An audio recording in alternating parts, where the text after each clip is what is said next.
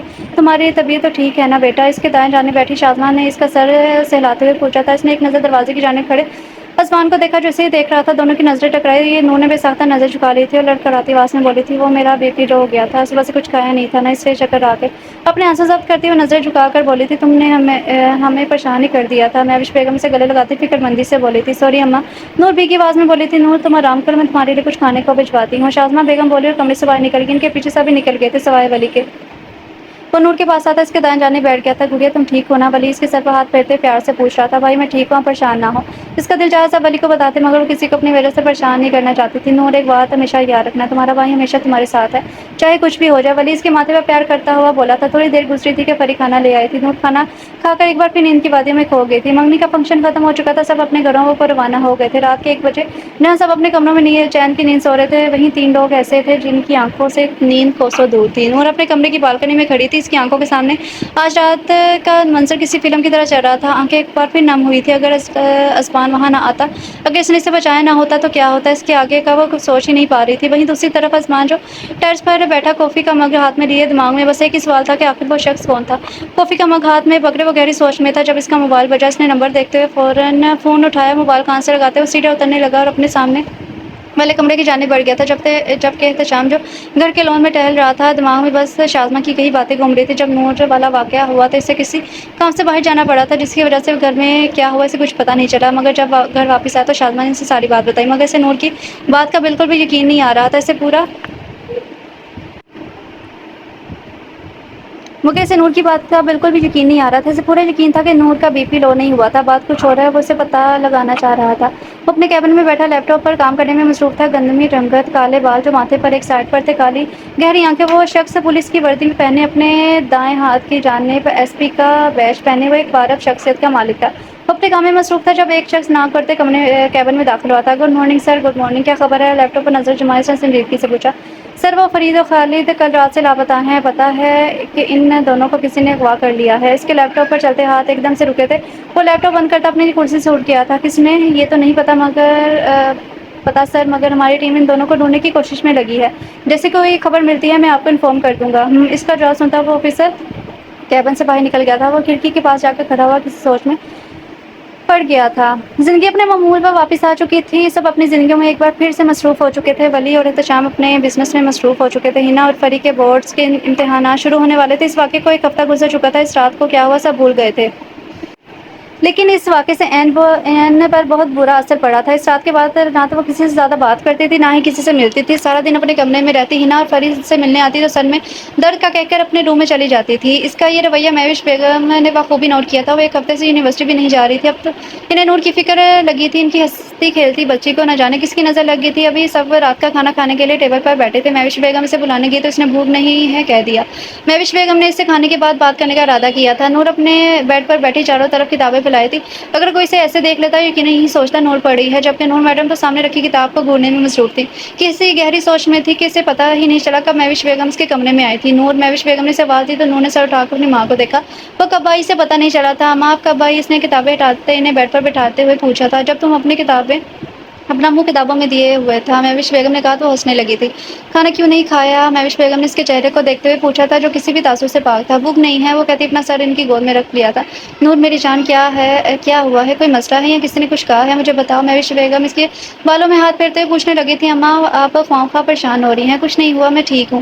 نور اپنی آنکھیں بند کرتی ہوئی بولی تھی۔ ماں کی انگلیوں کا لمس اسے سکون دے رہا تھا، آنکھوں میں بے تحاشا آنسو تھے۔ 1 منٹ کے لیے اس کا دل کیا کہ سب کچھ اپنی ماں کو بتا دے، اپنا دل ان کے سامنے کھول کر رکھ دے، انہیں بتائے کہ کتنی ڈر گئی تھی وہ، لیکن اپنی ماں کو پریشان نہیں کرنا چاہتی تھی۔ جانتی تھی کہ اس کی ماں کا دل بہت نازک ہے، اس لیے وہ ارادہ ترک کر چکی تھی۔ جانتی ہے نور، اگر انسان کے دل میں کوئی ایسی بات ہو جسے تکلیف پہنچا رہی ہو تو اسے دوسروں کے ساتھ شیئر کر لینا چاہیے، اس سے اس کا دل ہلکا ہو جاتا ہے۔ اور اگر کوئی بیٹی کسی تکلیف سے گزر رہی ہو تو کسی کو اپنے دل کا حال نہیں بتاتی، نہ ایک ماں ہی ہوتی ہے جسے سب پتہ چل جاتا ہے کہ اس کی اولاد کو کیا دکھ ہے، وہ کس تکلیف سے گزر رہی ہے۔ پتہ ہے نور، انسان کے چاہے لاکھ دوست ہی کیوں نہ ہوں، لیکن کبھی اسے ایسی تکلیف ملتی ہے جو اپنے ان لاکھوں دوست کے ساتھ شیئر بھی نہیں کرتا کیونکہ اسے شاید ایسا لگتا ہے کہ وہ اس پر ہنسیں گے، اس کا مذاق بنائیں گے۔ بہت کم ایسے دوست ہوتے ہیں جو آپ کا ہر اچھے برے میں ساتھ دیں، لیکن کبھی کبھار قسمت ایسا رخ بھی دکھاتی ہے جیسا وہ دوست بھی آپ کا ساتھ چھوڑ دیتے ہیں، لیکن ایک ماں باپ ہی ہوتے ہیں جو اپنی اولاد کے لیے ہمیشہ کھڑے رہتے ہیں، ہر اچھے برے وقت میں آپ کے ساتھ ہوتے ہیں، اور ایک بیٹی کے لیے اس کی سب سے اچھی دوست اس کی ماں ہوتی ہے، جو اسے ہر برے کام سے روکتی ہے، اس کا بھلا سوچتی ہے۔ میں تم بھی تمہاری دوست ہوں نا نور۔ دنیا بیٹا یہ دنیا بہت ظالم ہے، یہاں کسی کو کسی کی پرواہ نہیں ہے، سب اپنے فائدے کے لیے دوسروں کی مدد کرتے ہیں۔ میں یہاں کوئی کسی کا نہیں ہے سوائے ماں باپ کے، اور اگر وہ ماں باپ بھی چلے جائیں تو پیچھے اولاد کا کوئی نہیں رہتا۔ اس لیے اپنے لیے لڑنا سیکھو، اپنے لیے لڑنا، اپنے لیے کھڑے ہونا سیکھو۔ تم جتنا ڈرو گی لوگ تمہیں اتنا ہی ڈرائیں گے اور ڈر ڈر کر کمزور کر دیں گے۔ مضبوط بنو، ہم آج ہے کل نہیں۔ ماں باپ رحم کھا لیتے ہیں، دنیا رحم نہیں کھاتی۔ نور ان کی بات بہت غور سے سن رہی تھی، ان کی ایک ایک بات سے پھر سے وہی منظر اس کی آنکھوں کے سامنے آ گیا۔ مہوش بیگم بولتے جا رہی تو نور کی آنکھوں میں آنسو ابھرتے جا رہے تھے۔ مہوش بیگم چپ ہوئی تو نور اٹھ کر بیٹھ گئی تو کسی چھوٹے بچے کی طرح اپنی ماں کے سینے سے لگ گئی تھی۔ اماں میں بالکل ٹھیک ہوں، آپ پلیز یہ مرنے منانے کی باتیں مت کریں، اور سوری میں نے آپ کو اتنا پریشان کیا۔ نور اپنی ماں کے سینے سے لگی بھیگی آواز میں بولی تھی۔ اچھا بس چھوڑو ان سب باتوں کو اور چلو کھانا کھاتے ہیں۔ مہوش بیگم اسے اپنے ساتھ سے الگ کرتی اس کا ہاتھ پکڑتی نیچے کی طرف چل گئی تھی۔ ٹارچر روم میں وہ دو شخص کرسی سے بندھے ہوئے تھے، جن میں سے ایک فرید اور دوسرا اس کا ساتھی تھا۔ انہیں دیکھ کر یہ معلوم ہوتا تھا ان دونوں کسی نے بہت بری طرح سے مارا ہو۔ چہرے پر چھوٹے چھوٹے بلیڈ سے کٹ کے نشان تھے، جس کی وجہ سے ان کا چہرہ پہچاننا ناممکن تھا۔ دروازہ کھلا تو ایک شخص شاہانہ چال چلتے ہوئے ان کے قریب آیا۔ دونوں تو اسے دیکھتے ہی کانپنے لگے تھے۔ پلیز ہمیں چھوڑ دو، ہم نے کیا بگاڑا ہے تمہارا؟ دونوں اس کے سامنے گر گڑائے تھے، مگر اس ظالم کو کہاں پرواہ تھی اتنی آسانی سے کیسے؟ جو غلطی کی ہے اس کی سزا تو ملے گی نا۔ سزا صرف ایک ہے اور وہ ہے سزائے موت۔ وہ ان کے قریب آتے آنکھوں میں دہشت گراتے ہوئے بولا تھا، تم جانتے نہیں ہو ہمارا باس کون ہے، وہ تمہیں زندہ نہیں چھوڑے گا۔ اس کی بات سن کے اس شخص کا کہکہ کمرے میں گونجا تھا۔ تمہیں کیا لگتا ہے اگر مجھے تمہارے اس باس سے ڈر لگتا تو تم میرے پاس ہوتے؟ تم دونوں بس اس کے پالتو کتے ہو، اور تمہیں میری نہیں اپنے اس بزدل باس کی فکر کرنی چاہیے، کیونکہ تمہارے پاس اس کا نمبر ہے، مگر اس سے پہلے اس کے لیے ایک چھوٹا سا سرپرائز ہے۔ وہ کہتا ہے اس نے ایک ہی جھٹکے میں دونوں کے سر دھڑ سے الگ کر دیا تھا۔ خون سے اس کی وائٹ شرٹ پوری طرح بھیگ چکی تھی۔ پیچھے کھڑا آدمی یہ دیکھ کر کانپنے لگا تھا، اس کے پسینے چھوٹنے لگے تھے۔ دونوں کی لاش اس کے چہرے چہیتے باس کو بھیج دو، اس سے کہنا کہ اپنی الٹی گنتی شروع کر دے۔ تو اپنے خاص آدمی سے کہتا روم سے باہر چلا گیا تھا۔ باس اپنے روم میں بیٹھا چائے سے لطف اندوز ہو رہا تھا جب ایک شخص سے کمرے میں داخل ہوا تھا۔ باس وہ آپ کے لیے ایک تحفہ بھیجا ہے، وہ شخص ڈرتے ڈرتے بولا تھا۔ باس اس ہاتھ سے اشارہ کرتا وہ شخص نے دوبارہ باکس اس کے سامنے لا کر رکھ دیا تھا۔ اس نے جیسے ہی باکس کھولا تو باس ایک دم کھڑا ہو گیا، حیرت سے آنکھیں پھیلائے دونوں باکس کی طرف دیکھ رہا تھا جس میں فرید اور اس کے دوسرے ساتھی کا سر تھا۔ کس نے کیا ہے یہ؟ باس نے دھاڑتے ہوئے پوچھا تھا۔ باس شاید اس لڑکی کے بھائی نے یا کسی گھر والے نے۔ وہ شخص اس کی داد سن کے کانپتے ہوئے جلدی سے بولا تھا، او اس کی اتنی ہمت کہ وہ شمس لگاری کے بندے کا سر دھڑ سے الگ کر دے۔ گاڑی نکالو، جو تحفہ اس نے بھیجا ہے سود سمیت واپس کرنا ہے۔ وہ غصے سے بولتا ہوا کمرے سے باہر نکل گیا۔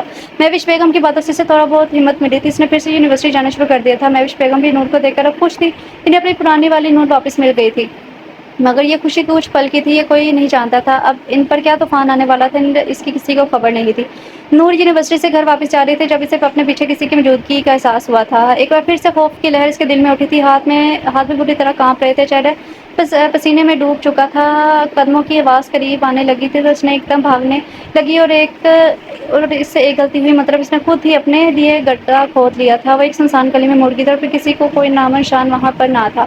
شام کے 7 بج چکے تھے مگر نور اب تک گھر واپس نہیں آئی تھی۔ مہوش بیگم کو اب صحیح معنوں میں اس کی فکر ہو رہی تھی، وہ کبھی اتنا لیٹ نہیں ہوئی تھی، اگر کوئی کام ہوتا تو فون کر کے بتا دیتی، مگر یہاں تو فون ہی سوئچ آف جا رہا تھا۔ یہ لڑکی ایک بار گھر آ جائے پھر بتاؤں گی اسے میں۔ مہوش بیگم خود کو نارمل کر رہی تھی، آنکھیں بھیگنے کو تیار تھی۔ نے ولی کو کال کر کے بتایا تو وہ بھی پریشان ہو گیا تھا۔ اس نے یونیورسٹی جا کر پوچھا تو معلوم ہوا یونیورسٹی تو 5 بجے ہی بند ہو گئی تھی۔ گھڑی میں وقت دیکھا تو جو 7:30 بجا رہی تھی، مطلب نور 2.5 گھنٹے سے لاپتہ تھے۔ اس کی دوست آنے سے پوچھا تو اس نے بتایا کہ نور تو اس سے پہلے ہی نکل گئی تھی۔ نور کا جہاں ہونا اسے لگا کہ اس نے وہ ساری جگہ چھان ماری تھی، مگر پھر بھی کہیں کچھ پتہ نہ چلا۔ وہ تھک ہار کر گھر واپس آیا، اپنی ماں کی حالت دیکھ کر اس کی بھی آنکھیں نم ہو گئی تھی۔ کون کہتا ہے مرد روتا نہیں ہے، جب کوئی اپنا بچھڑتا ہے نا تو روتا ہے مرد۔ گڑیا کہاں ہو تم؟ یا اللہ میری بہن کی حفاظت کرنا۔ ولی احتشام کو کال کر کے بتاؤ، وہ ضرور میری نور العین کو ڈھونڈ نکالے گا۔ مہوش بیگم نے روتے ہوئے کہا تھا، امی میں کرتا ہوں اسے کال، آپ پلیز پانی پئیں۔ وہ انہیں پانی لا کر دے کر احتشام کو کال میں لانے لگا تھا۔ کال اٹھاتے اس نے سب کچھ احتشام کو بتا دیا۔ آدھے گھنٹے کا راستہ اس نے 10 منٹ میں طے کیا تھا۔ وہ گھر میں داخل ہوا تو مہوش بیگم اس کے قریب آئی تھی۔ احتشام میری بچی۔ مہوش بیگم یہ بولتے ہی بے ہوش ہو گئی تھی۔ ولی نے انہیں اٹھا کر صوفے پر لٹایا تھا۔ ولی تم خالہ کے پاس ہی رکو، انہیں تمہاری ضرورت ہے۔ احتشام اسے کہتا گھر سے باہر نکل گیا تھا، نور کی آنکھ کھلی تو اپنے آپ کو ایک کمرے میں بند پایا تھا۔ ایسا لگتا تھا وہ کافی عرصے سے بند ہو، کمرے میں گندی سی بدبو بھی آ رہی تھی جس کی وجہ سے اسے سانس لینے میں دشواری ہو رہی تھی۔ وہ کمرے میں ایک کونے میں پڑی ہوئی تھی، اس کے شفاف چہرے پر تھپڑوں کے نشان واضح تھے۔ اس میں اتنی ہمت نہیں تھی کہ وہ دروازے تک بھی جا سکتی۔ وہ دروازہ کھلا تو باس کمرے میں داخل ہوا تھا۔ نور کے قریب آتے اس نے نور کو بالوں سے جگڑا تھا۔ کیسی ہو میری جان، بہت تڑپایا ہے تم نے مجھے، باس کمینگی سے بولا، آنکھوں میں ہوش سے صاف ظاہر نظر آ رہی تھی۔ کون ہو تم، پلیز مجھے جانے دو، نور سے دور ہوتی ہوئی بولی تھی۔ نہ میری جان، اب تم یہاں سے کبھی نہیں جا سکتی، تمہیں یہیں رہنا ہے اب میرے پاس۔ وہ چہرے پر مسکراہٹ لیے اس کے پاس آتے ہوئے بولا تھا۔ نور نے خوف سے آنکھیں بند کر لی تھی، اس کا ہاتھ اس کے دوپٹے کی طرف تھا جب باہر سے گولیاں چلنے کی آواز آئی تھی۔ اس نے نور کے ہاتھ پیر باندھ کر کمرہ لوک کر کے باہر نکل گیا۔ باس باہر آئے تو زمین پر دو اس کے خاص آدمی اونتے منہ پڑے ہوئے تھے۔ اس نے سامنے کھڑے شخص کو دیکھا جو طنزیہ مسکرا رہا تھا۔ دیکھو تو کون آیا ہے، خود ایس سی پی صاحب ہمارے اس غریب خانے میں تشریف لائے ہیں، اپنی تیاری پکڑو۔ شمس لگا رہی، یہ رہا تمہارا اریسٹ وارنٹ، معصوم بچوں اور لڑکیوں کو اغوا کر کے انہیں بیچ کر پیسہ کمانے کے جرم میں تمہیں گرفتار کرنے آئے ہوں، تو بہتر ہوگا کہ تم خود سرنڈر کر دو، کوئی ہوشیاری کرنے کی ضرورت نہیں ہے۔ وہ بول کر چپ ہوا تو باس کا کمرے میں جاندار کہکا گونجا تھا۔ تمہیں کیا لگتا ہے ایسی بھی تمہاری اس فضول سی دھمکی سے میں ڈر جاؤں گا؟ ہاں، تیری بکواس سننے کا میرے پاس ٹائم نہیں ہے، خود کو پولیس کے حوالے کر دو، اس لڑکی کو بھی جانے دو جسے تو نے اس کمرے میں بند کر رکھا ہے۔ وہ سینے پر ہاتھ باندھتے نارمل سے انداز میں بولا تھا، لیکن اس کی آخری بات پر باس کی ہنسی کو بریک لگی تھی۔ کون سی لڑکی، یہاں کوئی لڑکی نہیں ہے۔ وہ اپنی گھبراہٹ پر قابو پاتے اٹکتے ہوئے بولا تھا، مجھے جھوٹ بولنے والوں سے سخت نفرت ہے، اور جو غلطی تم نے کی ہے نا، اس کی ایک ہی سزا ہے، سزائے موت۔ وہ اس کے قریب آتے آنکھوں میں تیشتی بولا تھا، بس اس کے اس روپ کو دیکھ کر ایک دم گھبرا گیا تھا۔ کیا مطلب ہے تمہارا اس بات سے، اس لڑکی کا تم سے کیا لینا دینا؟ باس اس کے خوفناک روپ کو دیکھ کر جلدی میں پتہ نہیں کیا بول گیا تھا۔ اچھا ہوتا اگر میرے یہاں اس کے بارے میں تھوڑا چھان بین کر لیتے تو پتہ چل جاتا کہ میری بیوی کو اغوا کرنے کا انجام کیا ہے۔ اس کا گریبان پکڑتے ہوئے گراتے ہوئے بولا تھا، کیا بیوی؟ باس کو تو اس کی بات سن کر شوق لگ گیا تھا۔ وہ شادی شدہ ہے؟ ہاں بیوی، احتشام حیدر شاہ کی بیوی۔ اسے کچھ بولتا اتنی دیر میں دروازہ کھلا تو نور بڑی مشکلوں سے دروازے کو پکڑ کر کھڑی تھی۔ احتشام اس کی جانب بڑھا تھا، اس سے پہلے کہ باس کے آدمی اس پر چپٹتے اور باس خود وہاں سے اپنی جان بچا کر بھاگنے لگا تھا، مگر وہاں وہ اکیلا تھوڑی تھا، اس کا خاص ساتھی اس کا دوست اذان خان تھا اس کے ساتھ، تو اسے کچھ کیسے ہو سکتا تھا؟ بھائی آپ جائیں نور کے پاس، میں اسے دیکھتا ہوں، اذان کہتا باس کے پیچھے جانے لگا۔ جب احتشام کی آواز سنائی دی تھی، مجھے وہ زندہ چاہیے، وہ جی سر کہتا وہاں سے نکل گیا تھا۔ احتشام تیز قدموں سے نور کے پاس رکا تھا۔ تم ٹھیک ہو؟ احتشام اسے بازو سے پکڑتا اسے پوچھ رہا تھا۔ نور کے چہرے پر نشان دے کر، اس کا دل کیا ہے، شمس گاڑی کو زندہ چلا دے، اس کی حالت اسے تکلیف دے رہی تھی، شاہ پلیز مجھے بچا لے، وہ آدمی اچھا نہیں ہے، اس نے میرا دوپٹہ نور اس کے سینے سے لگی روتے ہوئے کسی چھوٹے بچے کی طرح اس سے شکایت کر رہی تھی، جبکہ احتشام تو اس کا شاہ کہنا ہی نہیں بھول پا رہا تھا۔ جانے شاہ، میں آ گیا ہوں نا، تمہیں کچھ نہیں ہونے دوں گا، احتشام اس کی پیٹھ سے لاتے ہوئے بولا تھا۔ احتشام نور کو سینے سے لگائے باہر کی جانب بڑھ گیا تو پیچھے گولی چلنے لگی تھی۔ اس نے پیچھے مڑ کر دیکھا تو شمس ہاتھ میں گن لیے کھڑا ہوا تھا، اس کی گن کا رخ احتشام کے سینے کی طرف تھا۔ شمس نے احتشام کے سینے کا نشانہ لیتے گولی چلائی، مگر اسے تو گولی لگی نہیں۔ احتشام نے اپنے سامنے آتی نور کو دیکھا، جس نے اس کے بدلے گولی کھا لی تھی، خدا کا شکر تھا کہ گولی ہاتھ سے چھو کر گزر گئی تھی۔ شمس تو یہ دیکھ کر ہی چکرا گیا تھا، اس سے پہلے وہ دوبارہ گولی چلاتا کسی اور نے پیچھے سے گولی چلا دی تھی جو شمس لگاری کے دل کے آر پار ہو گئی تھی، اور وہ کوئی اور نہیں اذان خان تھا، اور ایک ہی جھٹکے میں باس کا کام تمام ہو چکا تھا۔ بھائی نور کو ہاسپٹل لے کر جانا ہے، جلدی کریں۔ اذان احتشام کے پاس آیا جو نور کے چہرے کو اپنے ہاتھوں میں لیے نہ جانے کیا سوچ رہا تھا۔ اس کی آواز سنتے احتشام نے نور کو اٹھایا، گاڑی میں بیٹھ گیا تھا۔ 10 منٹ میں وہ لوگ ہاسپٹل پہنچ گئے تھے۔ نور کو انڈر آبزرویشن رکھا گیا تھا،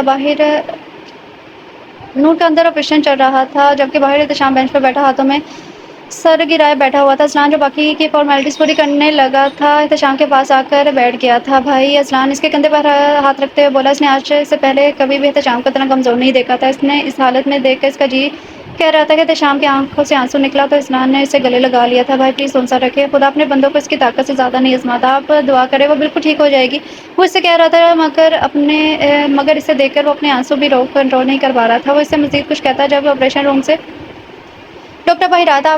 آپ پیشنٹ کے کون ہیں؟ ڈاکٹر نے پروفیشنل انداز میں پوچھا تھا۔ میں اس کا شوہر ہوں، میری وائف کیسی ہیں؟ احتشام خود کو سنبھالتے ہوئے بولا تھا، لیکن آخر میں اس کی آواز لڑ کر آئی تھی، شی از فائن، وہ ابھی بے ہوش ہے، تقریباً 1-1.5 گھنٹے میں انہیں ہوش آ جائے گا، پھر ہم انہیں روم میں شفٹ کر دیں گے، ڈاکٹر کہتا اپنے کیبن میں چلا گیا تھا، جبکہ احتشام ان کی بات سن کر بیڈ پر گرنے کے انداز میں بیٹھا تھا، اس کے سینے میں پھٹ کی سانس بحال ہوئی تھی۔ ڈاکٹر کی بات سن کر تقریباً 1.5 گھنٹے بعد نور کو ہوش آ چکا تھا، اس کی آنکھ کھلی تو اپنے آپ کو ہاسپٹل کے روم میں پایا تھا۔ سارے گھر والے بھی آ چکے تھے۔ مہوش بیگم تو اپنی بچی کی حالت دیکھ کر تڑپ گئی تھی، وہ نور کو اپنے سینے سے لگاتی بیٹھی تھی۔ نور نے بھی اپنی ماں کو دیکھ کر پھر سے رونا شروع کر دیا تھا۔ بس میری جان، رونا نہیں ہے، سب ٹھیک ہو جائے گا، مہوش بیگم اسے چپ کرواتی بولی تھی۔ سب ایک ایک کر کے نور سے ملنے لگے تھے۔ شہباز صاحب اور سعدیہ بیگم بھی ہسپتال آ گئے تھے۔ سب آپس میں ادھر ادھر کی باتیں کر رہے تھے۔ جب شاعری بولا تھا، وہ سب تو ٹھیک ہے بھائی، لیکن یہ اذلان بھائی اور آپ، وہ بھی ایک ساتھ کیسے، اور یہ نور اور آپ کی شادی کب ہوئی؟ شاعری بولا تو احتشام اور اذلان ایک دوسرے کو دیکھ کر مسکرانے لگے تھے۔ لمبی کہانی ہے پھر کبھی، احتشام نے بات کو ٹالنے والے انداز میں کہا تھا۔ کوئی بات نہیں بھائی، گھر پر جا کر ویسے بھی آپ نے بیگم کی خدمت ہی کرنی ہے، کیوں نہ بھائی کی نالج میں تھوڑا سا اضافہ ہی کر دیں۔ شرف کی بات سن کے سب ہنسنے لگے تھے، جبکہ احتشام نے اس سے گھور کر دیکھا تھا ماضی۔ احتشام جب 10 سال کا تھا تو اور نور 6 سال کی تھی، عالم فراز صاحب شاہ اور ان کی بیگم فاطمہ کی خواہش پر بچپن میں ہی دونوں کا نکاح ہو گیا تھا۔ اس کے کچھ مہینے بعد ہی وہ لوگ امریکہ چلے گئے تھے۔ اذلان جب 8 سال کا تھا تو اس کے والدین کار ایکسیڈنٹ میں انتقال کر گئے تھے۔ اذلان کے بابا اور حیدر صاحب بہت اچھے دوست تھے۔ ان کی وفات کے بعد وہ اسے اپنے ساتھ امریکہ لے گئے تھے۔ اذلان اور احتشام کھیلتے کھیلتے ایک ساتھ بڑے ہوئے تھے۔ احتشام اسے اپنے سگے بھائی سے بھی زیادہ چاہتا تھا۔ شہباز خان کی کوئی اولاد نہ تھی۔ لاکھ جتن کرنے کے بعد وہ اور ان کی بیوی بالکل مایوس ہو گئے تھے، لیکن وہ کہتے ہیں نا، اس کے گھر اندھیر ہے، دیر ہے اندھیر نہیں۔ شہباز صاحب اپنی بیوی کا علاج کروانے امریکہ آئے تھے۔ انہیں یہاں آنے کی خبر فراز صاحب پہلے ہی حیدر کو دے چکے تھے۔ شہباز صاحب اپنی بیوی سمیت ان کے گھر گئے تھے تو وہاں اذلان کو دیکھ کر انہیں ایک انجانی سی خوشی ہوئی تھی۔ سعدیہ بیگم کو تو وہ معصوم سا بچہ بہت پیارا لگا تھا، لیکن جب اس کے والدین کے بارے میں پتہ چلا تو دونوں ہی اداس ہو گئے تھے۔ پھر تقریباً روز ہی وہ اذلان سے ملنے آتے تھے۔ اذلان بھی ان کے ساتھ بہت خوش تھا۔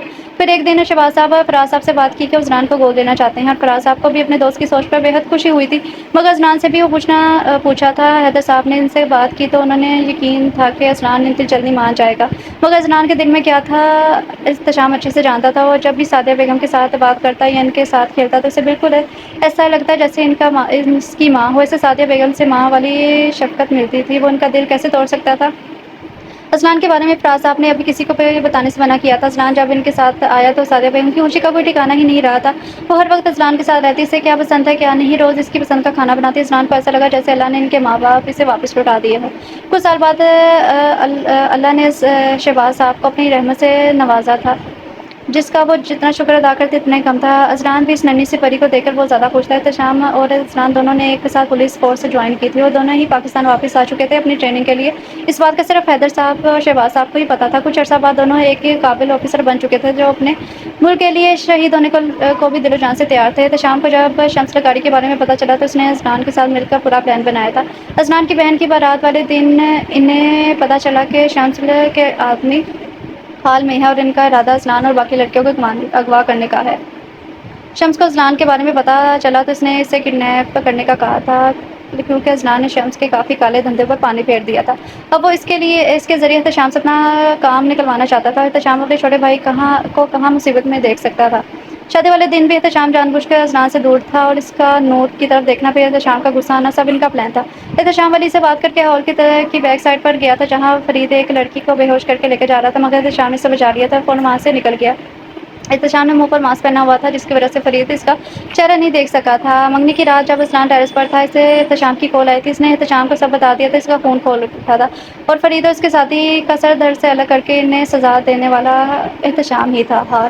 احتشام خاموش ہوا تھا۔ فراز صاحب نے اذلان اور احتشام دونوں کو گلے لگا لیا تھا۔ مجھے تم دونوں پر فخر ہے، فراز صاحب نے ان دونوں کو دیکھ کر بولے تھے۔ ایک مان تھا ان کی آواز میں۔ کچھ دیر بعد ڈاکٹر آئے تو انہوں نے نور کو ڈسچارج کر دیا تھا۔ سب اس وقت شاہ محل میں موجود تھے۔ نور کو کمرے میں لے گئے تھے۔ ہاسپٹل میں سب کی موجودگی میں اسے نور سے بات کرنے کا موقع ہی نہیں ملا تھا۔ احتشام جو کمرے میں آیا تو نور اٹھنے کی ناکام کوشش کر رہی تھی۔ این کچھ چاہیے تو مجھے بلا لیتی، خود کو تکلیف دینے کی کیا ضرورت تھی، بتاؤ کیا چاہیے؟ وہ نور کو کوشش کرتا دیکھ کر اس کے پاس آیا، اسے آرام سے ٹیک لگا کر بیٹھ گیا تھا۔ پانی؟ نور نے بس اتنا ہی کہا تھا۔ احتشام سے پانی دیتا اس کے برابر میں بیٹھ گیا۔ زیادہ درد ہو رہا ہے؟ احتشام نے اس کے ہاتھ پر ہاتھ رکھتے پوچھا تھا۔ نہیں، نور نے نظر جھکائے کہا تھا۔ احتشام اس کا جواب سن کر اس کے چہرے کو دیکھنے لگا، اس کی ٹھوڑی پکڑ کر چہرہ اوپر کیا تو ایک آنسو ٹوٹ کے اس کے گال پر جذب ہو گیا تھا۔ مجھ سے ناراض ہو؟ وہ نور کے آنسو صاف کرتے بولا تھا۔ اپنے آنے میں دیر کر دی تھی، اگر وہ میرے ساتھ اس سے پہلے کہ وہ کچھ بولتی۔ احتشام نے اپنی شہادت کی انگلی اس کے ہونٹوں پر رکھتی تھی۔ میرے ہوتے ہوئے کوئی تمہیں کچھ نہیں کر سکتا ہے۔ نور نے اس کے الفاظوں میں شدت محسوس کی تھی۔ اس نے نور کی آنکھوں پر اپنی باری باری لب رکھ دی اور اپنا سر نور کے سر سے جڑے بیٹھے رہا تھا، اور یہی وہ لمحہ تھا جب نور نے ایک بیٹ مس کی تھی۔ اس کا دل بری طرح سے دھڑک رہا تھا، اس کی اتنی سی قربت پر وہ ٹماٹر کی طرح لال ہو چکی تھی۔ احتشام نور اپنے کانپتے ہاتھوں سے دور کرنے کی کوشش کرنے لگی۔ شاہ، اب سے تو مجھے شاہ بولو گی، اوکے؟ وہ اس کے سر سے اپنا سر ٹکائے بولا تھا۔ شاہ؟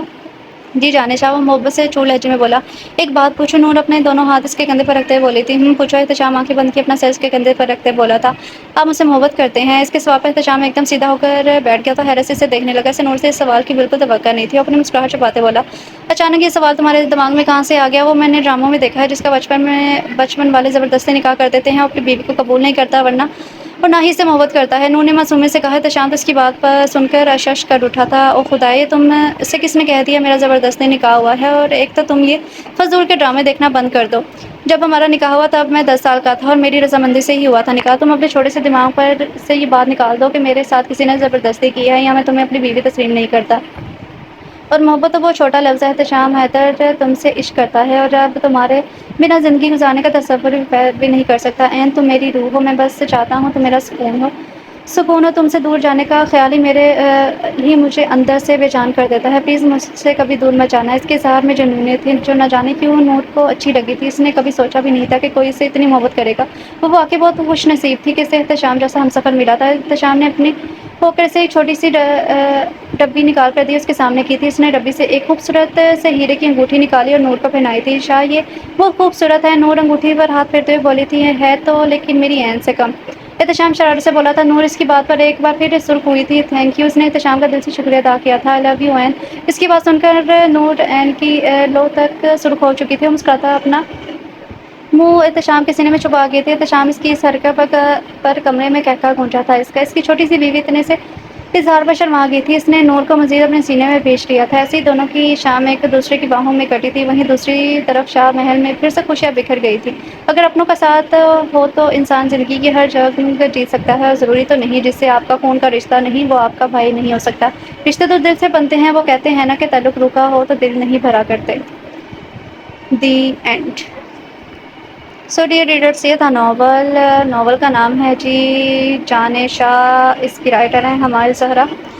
امید کرتی ہوں کہ آپ سب کو یہ ناول پسند آیا ہوگا، اور اگر پسند آیا تو ناول کو لائک کریں، چینل کو سبسکرائب کریں اور شیئر کریں اور اچھا سا رسپانس دیں۔ تو میں انشاءاللہ تعالیٰ آپ لوگوں کے لیے کل ایک اور اچھا سا ناول لے کے آؤں گی۔ تب تک لے اپنا خیال رکھیں، خوش رہیں، اللہ حافظ۔